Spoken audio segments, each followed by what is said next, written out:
once again in the playoffs, Gobert's getting played off the floor, okay, and is a liability. So it happens every year postseason time. Always follow the money. That's what I always say. You always follow the money. Yeah. This is Follow the Money with Mitch Moss and Paulie Howard on VSiN. I mean, what is the case to be made for Minnesota tonight? To fire up an app right now and say, give me Minnesota minus 2.5 or give me Minnesota on the money line. I know. I can't. I think the wrong team's favored, number one. I mean, they beat them 3 in a row, and it's been ugly. Now, you still got that great performance like ER mentioned by Ant in Game 4, and you still lost. So, I don't want to hear it either.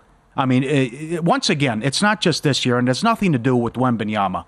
Once again in the playoffs, Gobert's getting played off the floor, okay, and is a liability. So it happens every year postseason time.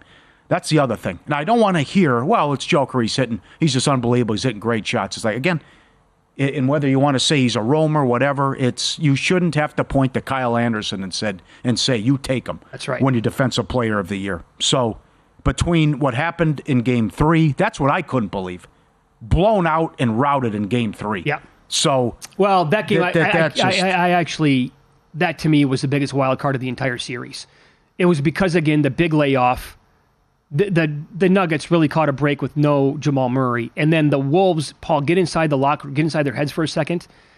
Game 2 in Denver was a complete clinic without Rudy Gobert. So every player stepped up to play their A game. They're laughing at Jamal Murray bringing the ball up the court. Yeah. Then they're going back home in total control of the series, and Gobert, they're relaxed.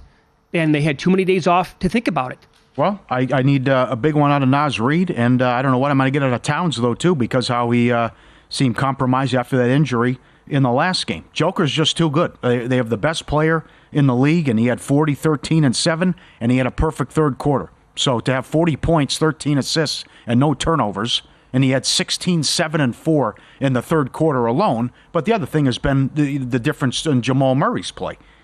Going back too. So they're going to be trying to be the sixth team, as I mentioned, sixth team in history to do this, to lose the first 2 at home and win a series. Oh. And the guy's averaging 28, 13, and 9 in the playoffs. I'll give you just ridiculous how well Joker's playing. The biggest deal to me in this series now, it actually hasn't even been the Gobert stuff on defense.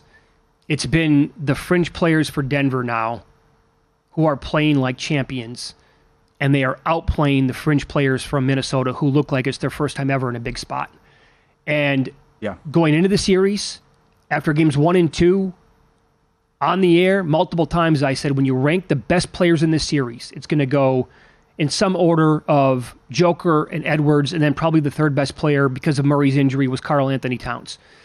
And then wherever Murray fit into that mix, and then I said it was all T-Wolves players. And they haven't played like that. And I was wrong with that comment because of their play and how poor it's been. And I have to tip my cap to the Denver guys like Braun, like KCP, like the other guys who you did not anticipate this coming from. Suddenly, they're not missing shots. I mean, come on. If Aaron Gordon's going to shoot like this, I don't care. I mean, I don't even care what the Celtics have. Denver's not losing if Gordon's going to knock down shots like this and what he's done. So, what'd you think of what Draymond Green said? Going in his studio in TNT. Do you have it, Luke? Let me know if you have the Draymond Green. Okay, saying I don't want to hear about we. It's you. You're the Defensive Player of the Year.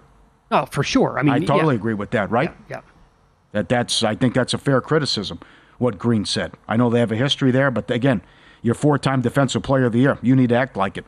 And I don't care if he's the best player. At least try to contain him, which you got to this season on the line. Fitting first 3-game losing streak all season for the Wolves. I will, just to reiterate now, I can't put my money on the Wolves tonight. That doesn't mean I'm going to bet Denver. Like Minnesota can maybe. Are you going to be surprised if Edwards goes for 40 plus again tonight? I won't be. And maybe that's good enough to carry him to a Game 6 victory. Maybe they win. I just can't bet it with my own money. Can't get there.